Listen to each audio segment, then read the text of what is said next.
A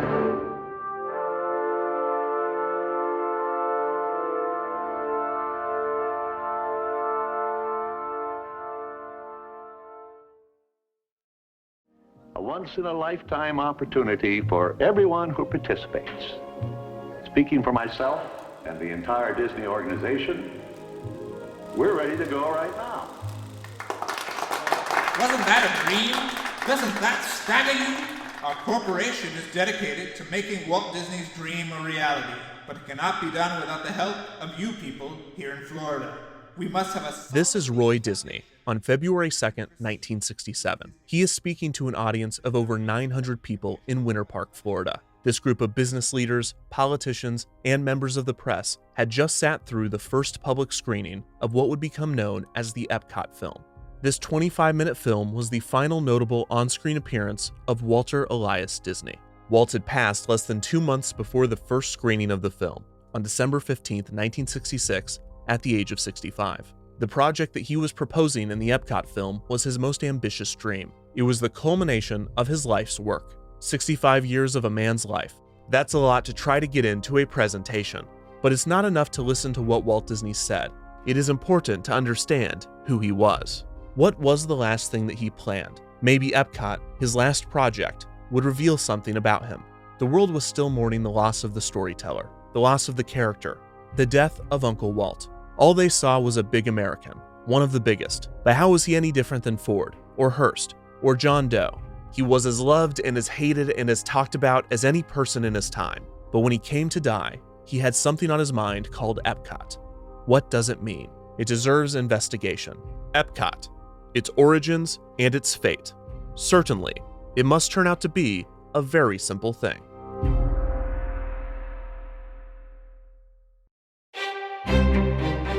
For most of its development, Walt's Epcot project was top secret, with only a select few people within Walt Disney Productions aware of its existence. One of these people was Harrison Buzz Price. Price first met Walt Disney in 1953, when Price was employed at the Stanford Research Institute, an economic development research firm. Price conducted the initial feasibility study for Walt's amusement park concept, Disneyland, and Walt and Price maintained a great working relationship throughout the process. This was largely due to the way in which Price communicated with Walt about his ideas. Price quickly learned that Walt hated to be told no. Many of Walt's ideas were risky, and some saw them as ridiculous and impossible. His older brother Roy, who was in charge of the company's finances, was often put in the position of pushing back on Walt's ambition, which put a constant strain on their relationship.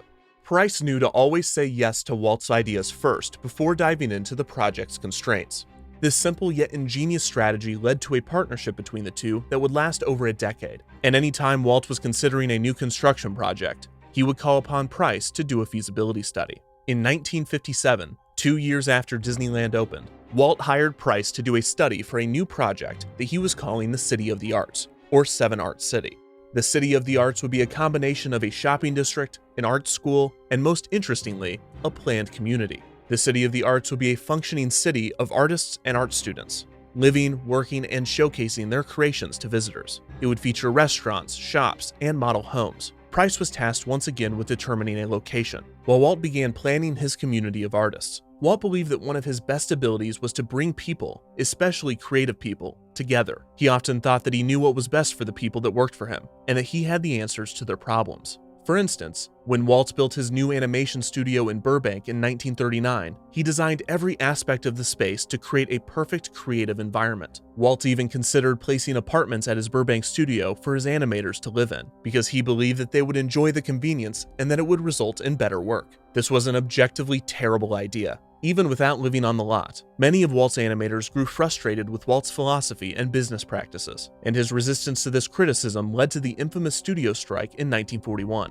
This did not dissuade Walt from his City of the Arts project and the idea of building a community of artists, something Walt felt that he was already good at, minus that one time that it went horribly wrong. Despite Walt's confidence in himself, over time, the City of the Arts concept was reduced to an innovative art school, dropping the planned community aspect. The City of the Arts would eventually evolve into the California Institute of the Arts, or as it is popularly known, CalArts. Walt shepherded the project both financially and creatively, with Price at his side. Price watched Walt design his university with a level of vigor that matched and at times surpassed his effort to build Disneyland. At one point, Walt explained to Price, quote, "This is the thing that I'm going to be remembered for."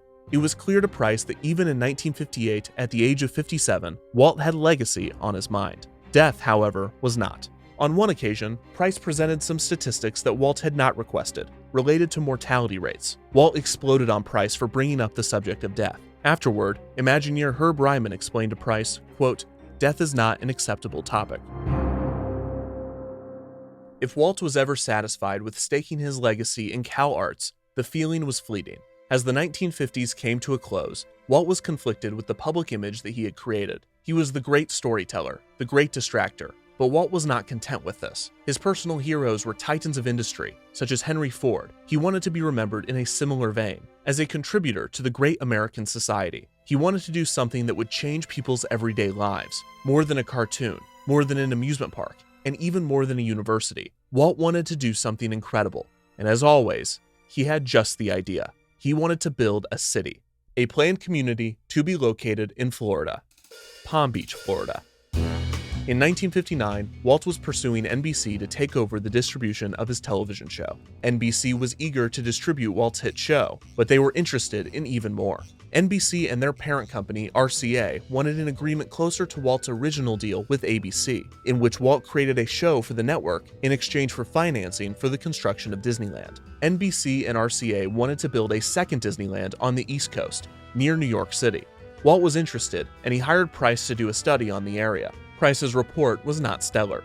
The weather in New York would force the park to operate seasonally rather than year-round. There were few plots with enough space and suitable land to build the park, and most of New York's tourists were on business-related trips as opposed to visiting for leisure. For all of these reasons, Walt turned down the New York proposal. But this would not be the end of the talks with RCA and NBC. Shortly after New York was rejected, a man named John D. MacArthur entered the conversation. MacArthur was a billionaire businessman and real estate investor who owned around 6,000 acres of land in Palm Beach, Florida. He was looking for developers, and there was none more lucrative than Walt Disney. Walt was thrilled by the amount of land MacArthur was offering. Disneyland consisted of 160 acres total, which included the park, parking lot, and other facilities. There was little room for Disneyland to grow inside the land that Disney owned. And after the park opened, Anaheim saw a development boom. It was especially noticeable directly outside the park, where cheap motels and tourist traps boxed Disneyland in on all sides. This outraged Walt, and it made MacArthur's 6,000 acres, over 30 times the amount used for Disneyland, all the more attractive.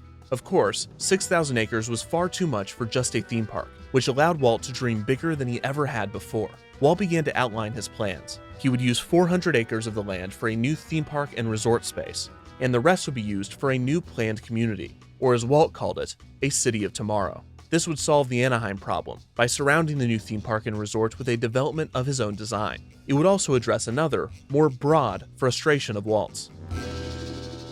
Walt Disney, like many people in the late 1950s, was worried about the state of many major American cities. He was concerned about crime, poverty, education, and other issues. But more than anything, Walt Disney was obsessed with traffic.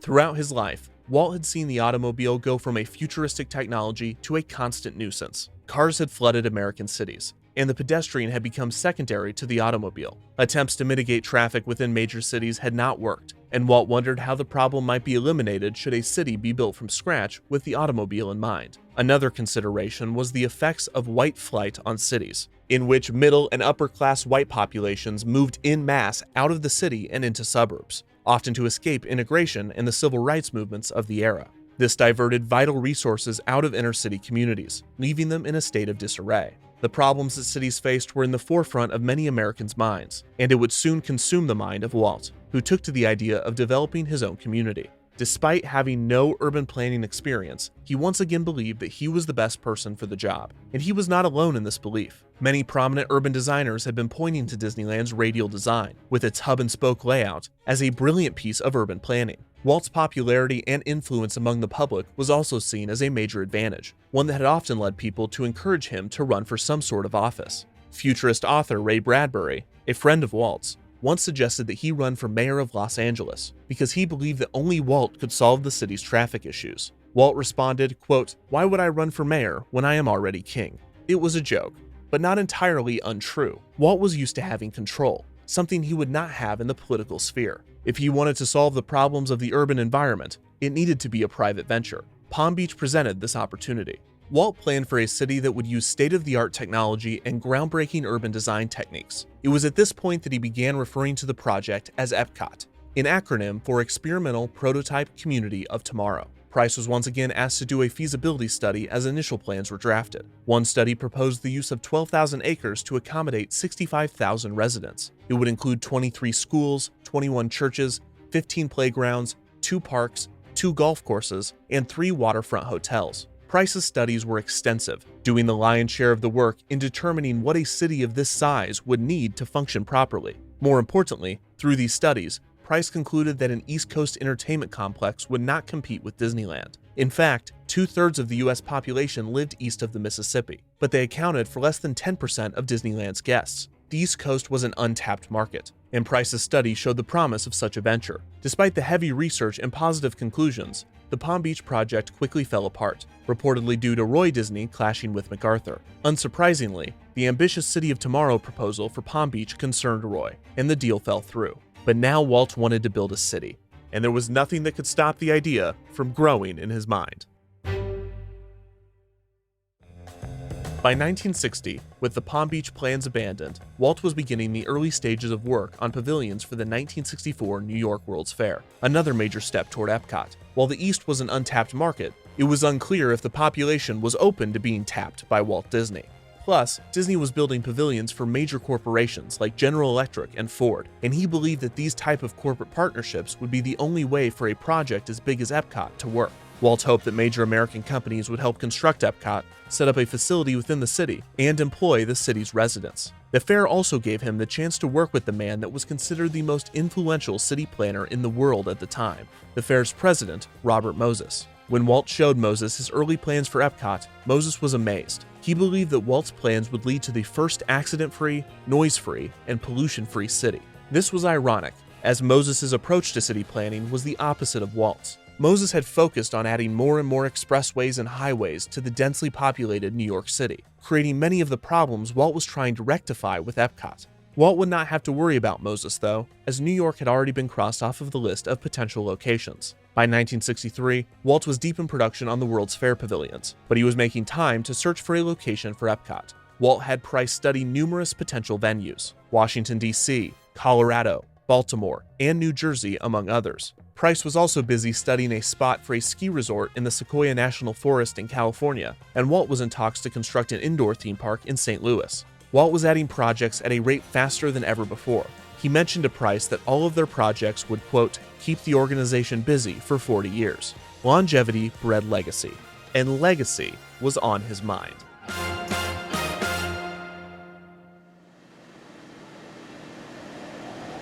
In November of 1963, Walt and other executives hopped from location to location before traveling to the prime candidate for Epcot, Florida. However, Walt was no longer eyeing Palm Beach. He was not even considering the state's south. Early feasibility studies had revealed that Central Florida would be the prime location for a development in the state based on tourism trends. On November 22, 1963, Walt and his team flew low above the city of Orlando and the outlying areas. Walt noticed a large undeveloped swamp area near the intersection of Florida's Turnpike and I-4, which at the time was under construction, and still is today. He pointed to the swamp and decided that this would be the location for his project. Walt could be convinced by his instinct. Roy needed to see the numbers. Once again, this is where Price came in. 5 days after Walt's flight, Price gave a presentation to Walt, Roy, and a select few others, including Vice Presidents Don Tatum and Card Walker, on what was being referred to as Project X, or Project Winter. Price's presentation was convincing. The location was set. Disney then embarked on the complicated process of acquiring the thousands of acres of land. This was done in complete secrecy to ensure that the landowners would not inflate their prices. Locals soon noticed that a large amount of land was being bought, leading to wild speculation on who the buyer might be. In June of 1965, the Orlando Sentinel concluded that it was Disney that was purchasing the land. Walt's plan had been exposed, so he decided to officially announce his Florida project. On November 15, 1965, he held a press conference alongside Florida Governor Hayden Burns. The press conference was rushed, and Walt was clearly in the early stages of development on the project. He announced very little, but he did note that he intended to build a new theme park and a city of tomorrow.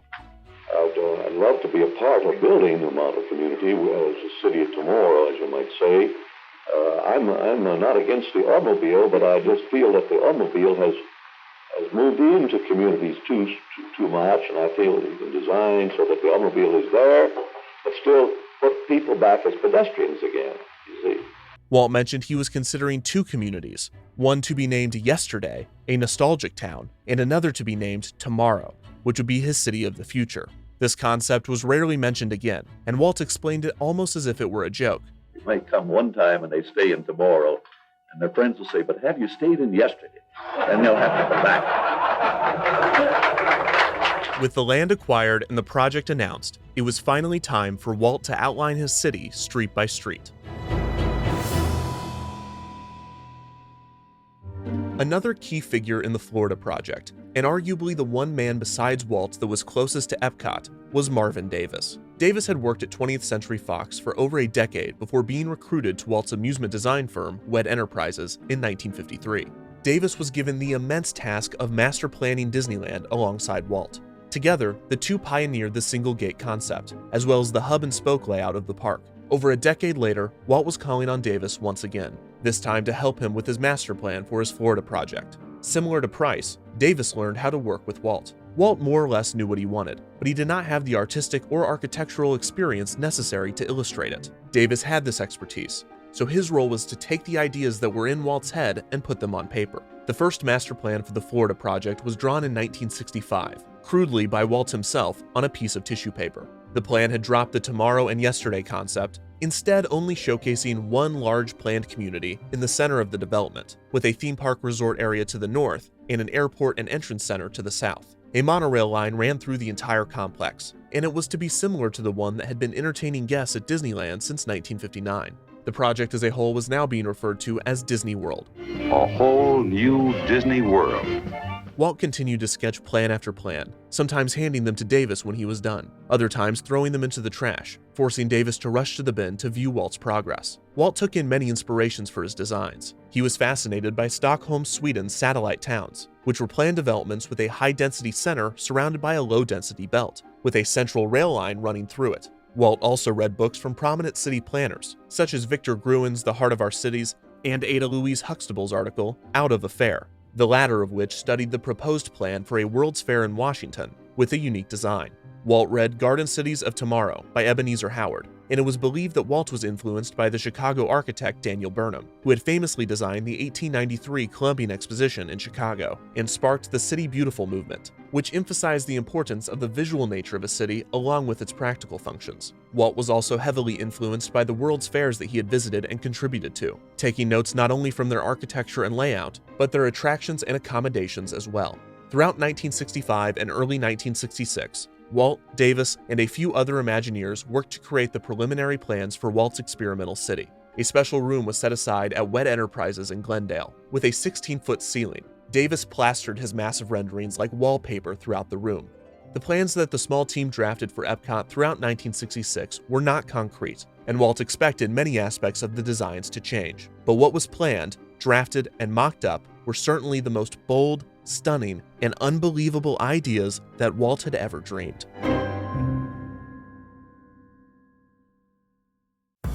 According to Walt's plans, visitors would enter Disney World through the Grand Entrance Complex. This complex had short-term parking for 11,000 cars and was connected to an airport of the future via monorail. The airport would have been the world's first operational jetport with a radial design. The airport of the future would have also used an experimental baggage handling system and other state-of-the-art technologies. A custom communications network, later named WEDCOM and to be built and sponsored by RCA, would keep track of everything on property, from utility management to pollution control. In the entrance complex, it would allow receptionists to pull up guest resort reservations and billing information, which would have been groundbreaking in 1966. Outside of the entrance complex would be motels, trailer parks, and campsites, one of which would be located in the property's west swamp and was referred to as wilderness camping. After checking in, guests would board a monorail and head north to start their vacation. The first stop would be the Disney World Industrial Complex. Also radially designed, this 1,000-acre complex would provide employment for many of Epcot's residents. In the renderings done by Davis and his team, one complex with 6 branches was featured. Guests or residents would leave the monorail station and board a people mover car. The People Mover was a transportation system developed by WED Enterprises, inspired by the unique system that was used to move Ford cars at the Ford Pavilion that Disney designed for the 1964 New York World's Fair. The People Mover went through many different designs, but it was eventually decided to have trains consisting of 4 cars each, with each car carrying 4 people. WED Enterprises planned to test the technology at Disneyland, and a 5/8 scale People Mover system would be installed during the 1967 Tomorrowland renovation as one of the area's new signature attractions. In Disney World's Industrial Park, there will be a different People Mover track for each branch, taking residents from the monorail line to their place of work or taking guests on a tour of the facilities. Each branch would feature multiple buildings surrounding the People Mover station, with parking behind each for commuters. The facilities would be run by major American corporations, with GE, Westinghouse, Monsanto, and RCA approached to use the space. In attractive park-like settings, the 6 million people who visit Disney World each year will look behind the scenes at experimental prototype plants, research and development laboratories, and computer centers for major corporations. Visitors would be able to view the inner workings of these companies, seeing them developing new technology that would be installed in Epcot. After the Disney World Industrial Park, the monorail line would approach the main attraction of Disney World, the experimental prototype community of tomorrow. This impressive 5,000-acre city would, unsurprisingly, be radially designed. The city would have been 3 miles in diameter and divided into 4 sections. The center of Epcot would be the city's business and commerce center. Epcot's dynamic urban center will offer the excitement and variety of activities found only in metropolitan cities: cultural, social, business, and entertainment. This consisted of the city's icon, the Cosmopolitan Hotel and Convention Center, a 30-story, 600-room hotel that would have been the highest point in the city. The Hotel and Convention Center would rest on top of Epcot's 50-acre Business and Commerce Center, an entirely enclosed, climate-controlled shopping district and commercial space, which would have included offices, banks, service shops, warehouses, retail space, hospitality services, and a television studio. The shopping district would prominently feature an international showcase, in which Disney World guests and Epcot residents could shop, dine, and watch shows in various country pavilions depicted with themed facades, such as a British Square, an Asian marketplace, and a South American plaza. This was inspired by similar areas found at numerous World's Fairs, as well as a canceled concept for Disneyland named International Street. Epcot's international pavilions would feature roaming entertainers from each of the countries, teaching guests about their customs. Walt hoped that the commercial center and international pavilions would ensure that vacationers would visit the city, rather than just passing it by on their way to the theme park.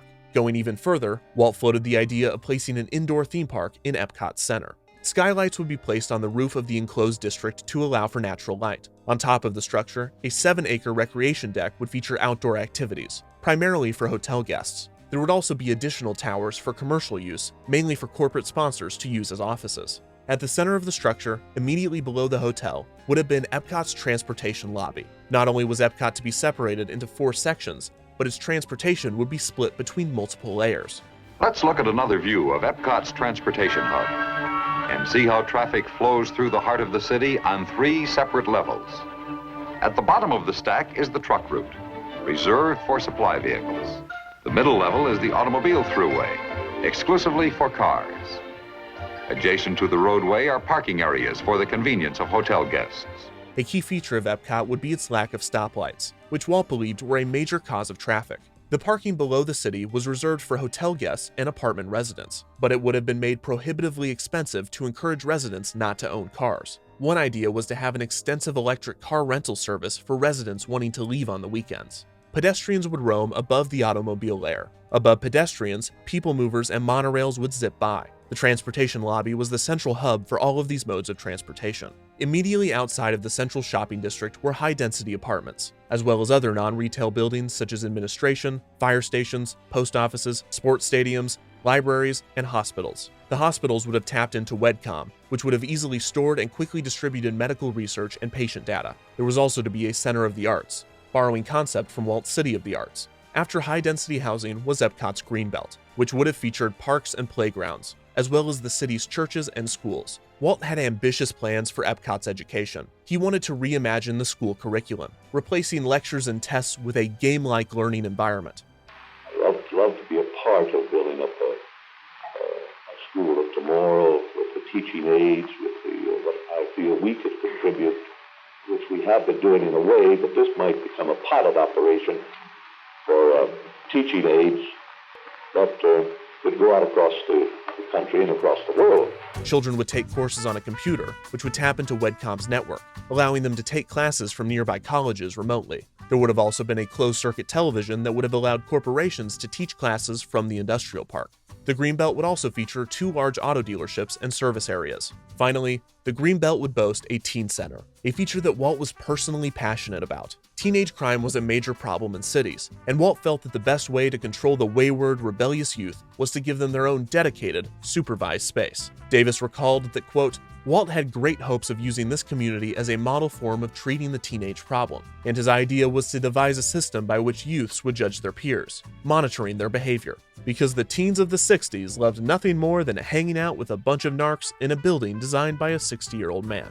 It is worth noting that the unruly generation Walt was attempting to corral was in fact the baby boomers. Finally, after the Greenbelt would be Epcot's low-density housing neighborhoods, where the majority of citizens would live. Like the industrial park, People Mover tracks would take Epcot's residents from the city center to their homes. Each of these tracks would have 4 or 5 stations along them, one in the center of each cul-de-sac. The People Mover would only stop at a station if signaled by someone in the train or someone at the station, and the maximum amount of time before a train would arrive was said to be 3 minutes. Unlike most cul-de-sacs, Epcot's neighborhoods were free of streets in order for children to play and walk safely. The space in the middle of the cul-de-sac would have been used for leisure space, with the road system instead wrapping around the back of the homes. The homes of Epcot would have little to no private lawn space, with most of the greenery surrounding the home reserved for the public. The house itself would be, quote, completely self-sufficient, according to Admiral Joe Fowler, a longtime collaborator of Walt's. Every house in Epcot would have been self-powered, possibly by some form of renewable energy.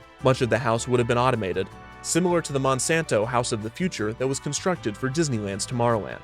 Also, throughout Epcot, a series of underground tubes would carry trash from each home and building and transport it directly to Waste Management Services, a technology called Automated Vacuum Collection, or AVAC. This was inspired by Walt growing annoyed with the garbage trucks outside of his own home waking him up at night. Closed-circuit television would also be wired into the homes, allowing residents to watch sports, entertainment, and school activities taking place on the Greenbelt.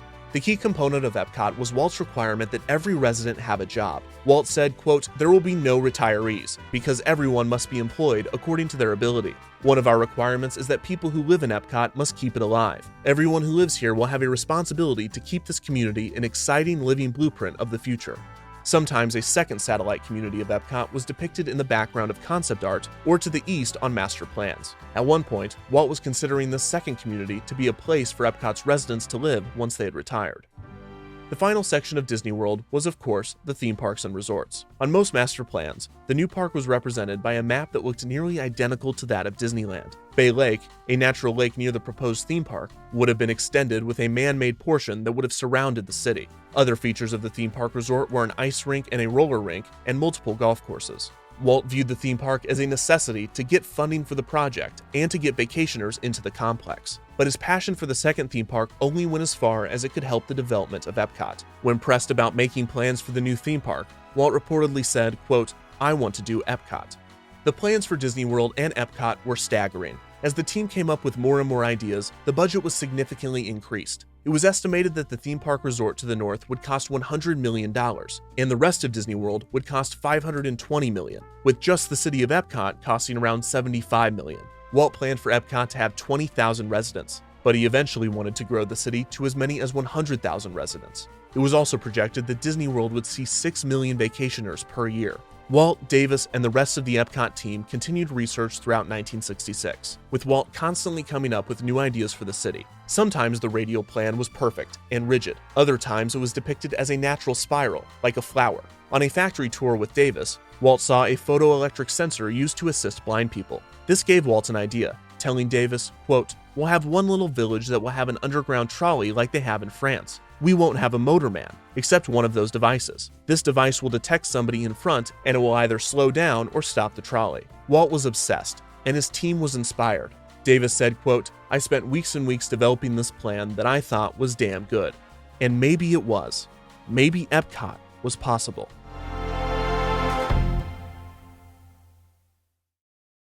A final person with insight to Epcot, and a person particularly close with Walt himself, was Imagineer Marty Sklar. Sklar had first come to Disney in 1955 to write for the Disneyland News newspaper. While he was still a student at UCLA, he soon worked his way into WED Enterprises, helping with attractions for the 1964 New York World's Fair, and becoming one of Walt's main writers for his presentations and on-screen appearances. Some refer to Sklar as the voice of Walt. Sklar had been close to the Florida project's development, and he was working on the photo plan of Epcot. He also got to see firsthand a changing Walt Disney. Throughout 1966, Walt's age was showing and his health was declining. He was not doing himself any favors. For a man designing an ideal community of people, he rarely socialized and spent most of his time at the studio working on Epcot. He drank more than he ever had. When he received formal dinner invitations, he would write large underlined no's in red ink on the page. He had few hobbies and seemed to be happiest when entertaining his grandchildren. Walt was quieter than usual and was acting rather strangely. He frequently called the in-house songwriting duo the Sherman Brothers to his office, demanding that they play him the Mary Poppins number, Feed the Birds, always tearing up at the music. Why is unclear. Walt might have been tired after all of those decades of work. Maybe he knew that his time was coming to an end and he was worried about his legacy. Or maybe he just liked the song.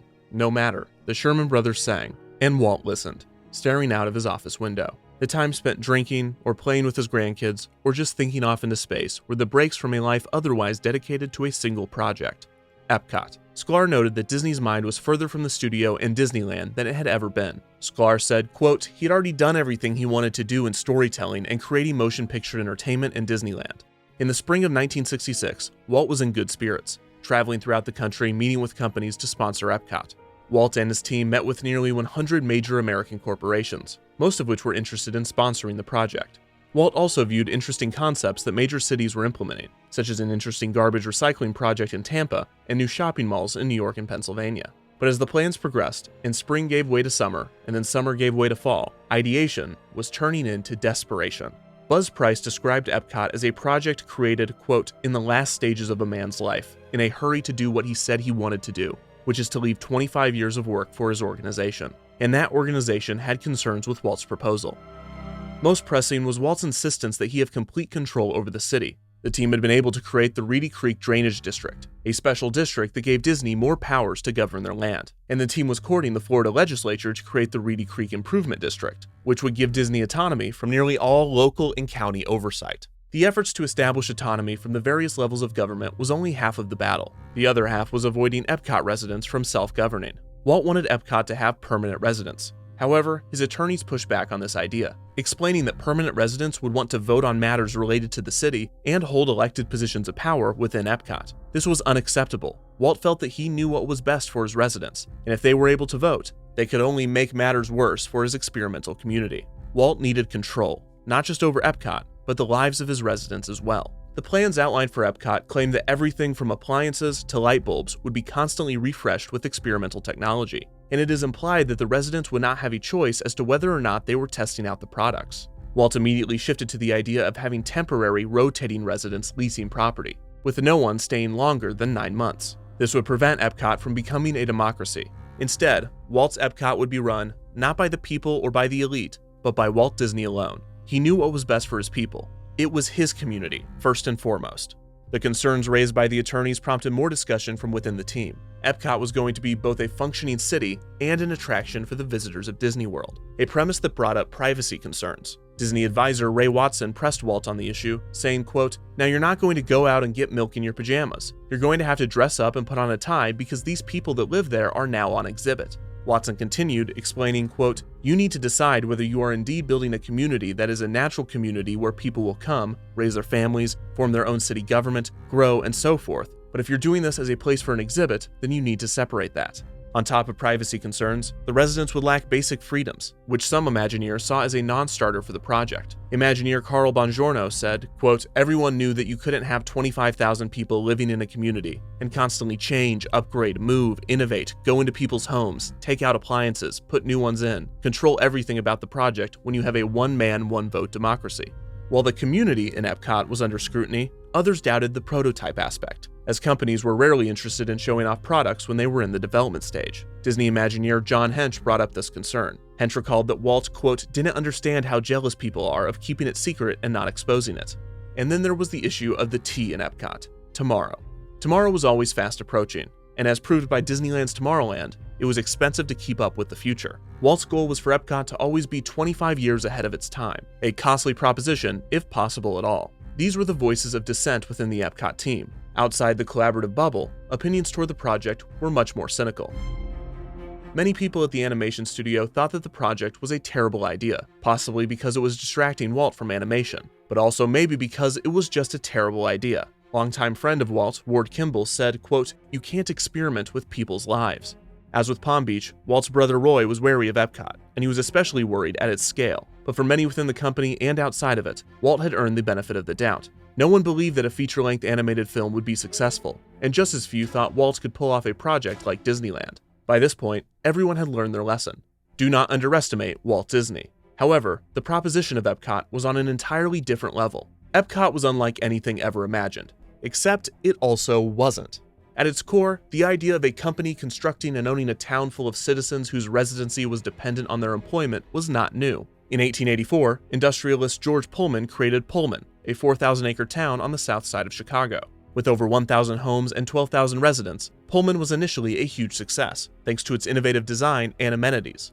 However, like the plans for Epcot, workers were only allowed to rent and were evicted if fired, and everything from saloons to libraries were at the full discretion of Pullman. Underlying issues came to a head after the economic downturn of 1894, and after only a decade, Pullman succumbed to a workers' strike. After government intervention, the strike turned violent, killing 30 people. Pullman was then annexed back into Chicago. In 1928, Henry Ford created a rubber factory and town named Fordlandia in the Amazon jungle, in which he tried to impose his personal ideals on indigenous workers, dictating their diet and banning alcohol, tobacco, and women to increase productivity. Riots and strikes ensued, and ultimately, no rubber was manufactured. Company towns such as these were once a common practice, especially for long-term remote jobs such as mining, but these cities rarely lasted for long, especially under the ownership of a single company. Two of the most common reasons for the demise of a company town were lack of property ownership or the enforcement of a social ideology, both things that Epcot would have. Epcot was different from other company towns in many ways, but it was alarmingly similar, and it very well could have experienced the same unrest that other experimental towns did. If the historical examples of company towns were not concerning enough, then one could look to the Disney studio itself as a cautionary tale. It is true that Walt had not failed with his first feature film or with his theme park, but it could be argued that he had already tried and failed to build a community. The 1941 strike at the Disney studio occurred for many reasons, but most animators recalled that the moment that everything changed was when the company moved from the Hyperion to the Burbank studio. As aforementioned, Walt had designed the space himself, trying to anticipate every need and accommodate each individual. In this, he undoubtedly failed. Despite all of Walt's planning and innovation, the new environment had none of the charm of the previous studio, and the transition set the stage for tensions among the staff. There's a possibility that Epcot would have experienced the same problems. Walt felt he knew best for his animators, best for his audience, and now best for his citizens. He had been right in the past, but he had also been very wrong. And as Epcot progressed, more doubters emerged with increasing merit.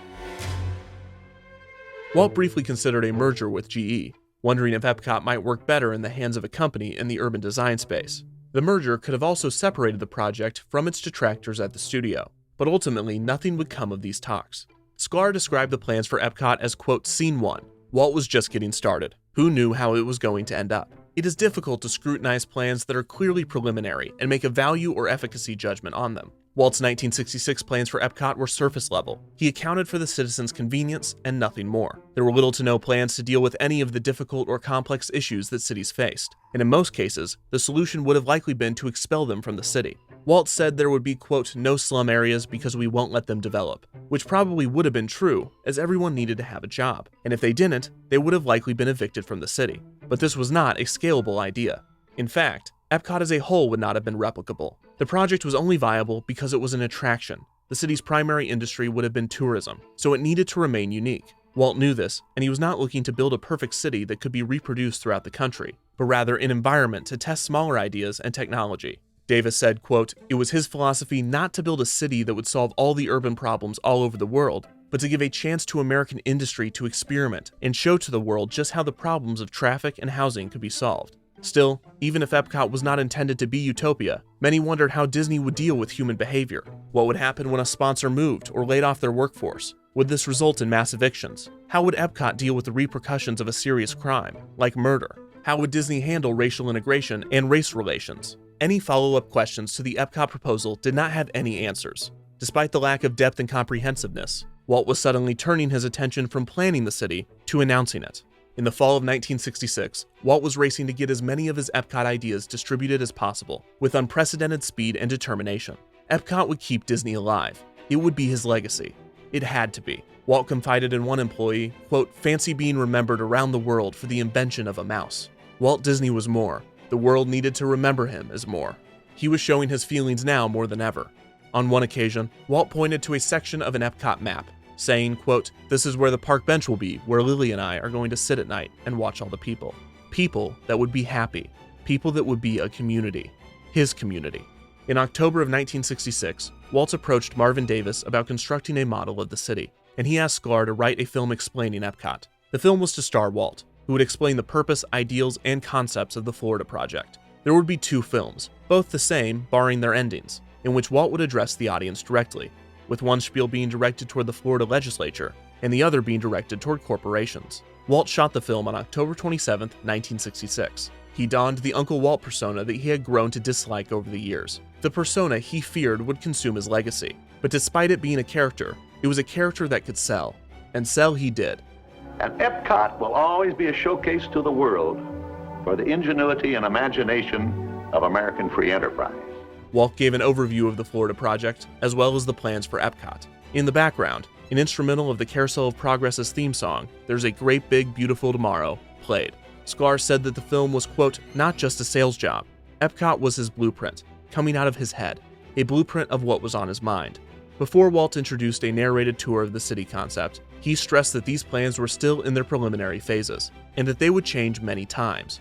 And boy was he right. Just 3 weeks after filming the Epcot film, Walt was admitted to the hospital to undergo surgery to stop pain he had been having in his neck and leg. But the doctors found something much more concerning: spots and a lump on Walt's left lung. It was cancer. Those that knew Walt knew that he was a heavy smoker. The cause of the cancer was not surprising, but nothing could have prepared anyone for the death of Walt Disney. Walt was the least prepared of all, complaining that the operation would take time away from his work on Epcot. Before he went in for the surgery, he yelled at Davis and VP Joe Potter, quote, "Why are you dragging your feet? Is it because of the money? Have you been talking to Roy? Roy thinks Epcot is a loser, but don't take any notice of him. Disney World will make all of the profits we need for this operation." On November 21st, after a seemingly successful surgery, Walt left the hospital early to return to the studio. Walt was in denial, claiming that he was ready to get back to work. Some of his staff were optimistic, others knew the truth. This would be the last day that Walt Disney visited his studio. On November 25th, Walt flew to his ranch in Palm Springs to rest, but just 5 days later, he flew back to Burbank and was admitted to the hospital right across the street from his studio. In what would ultimately be his deathbed, Walt continued his work. When his son-in-law, Ron Miller, a producer at the studio, visited him, Walt explained that when he got out of the hospital, he would leave the studio to Miller and other executives such as Card Walker and Don Tatum. Walt didn't have time for the studio anymore. He needed to focus on Epcot. It was the greatest thing that he would ever do, he told Miller. In the hospital, Walt would draw the 7th preliminary master plot plan of Disney World. He worked on it until the day before he died. When his brother Roy visited him in the hospital, Walt pointed to the tiled ceiling above his bed, using it as a grid for a blueprint that he traced with a finger. He said, quote, "Now there is where the highway will run. There is the route for the monorail." Walt Disney would die the next day, December 15th, 1966, just 10 days after his 65th birthday.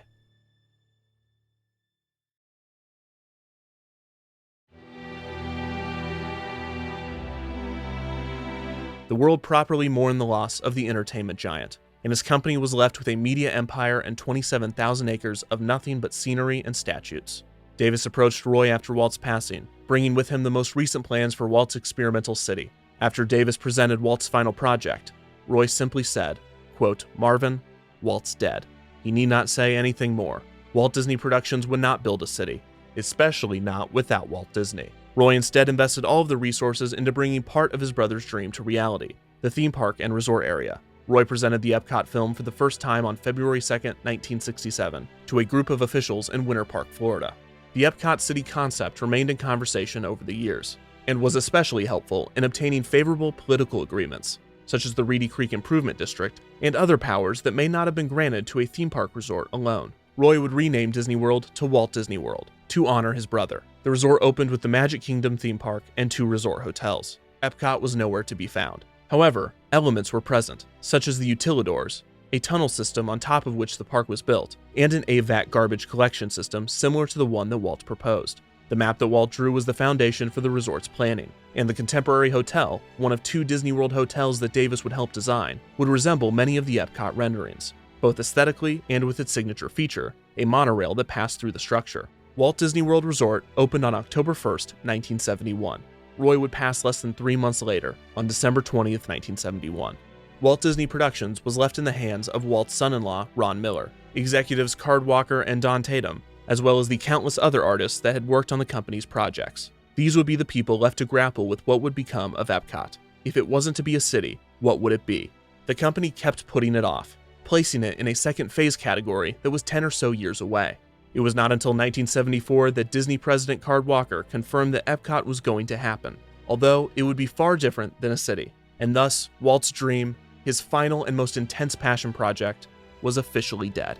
But what, as he often wondered, would become of his legacy in the wake of its cancellation? Walt's nephew Roy E. Disney once said, quote, "If you get 40 people in a room together and ask each one of them to write down who Walt was, you'd get 40 different Walts." It is impossible to define a person in a word, especially Walt Disney. Walt was a simple man, and at the same time, he was a very complicated one. He was a futurist that traded in nostalgia, a conservative obsessed with progress, a gentle mentor with an impatient temper. Many of Walt's qualities and contradictions can be found in Epcot, but it does not make the picture any more clear. Maybe a single project cannot explain a person's life or hold their legacy. Maybe to Walt, Epcot was about more than just legacy, or urban planning, or futurism. Why did Walt try so desperately for decades to build a community? Maybe Epcot was something that Walt lost, something that he wanted to get back. Walt Disney left behind a complicated legacy, and Epcot was just a piece in that puzzle, a missing piece.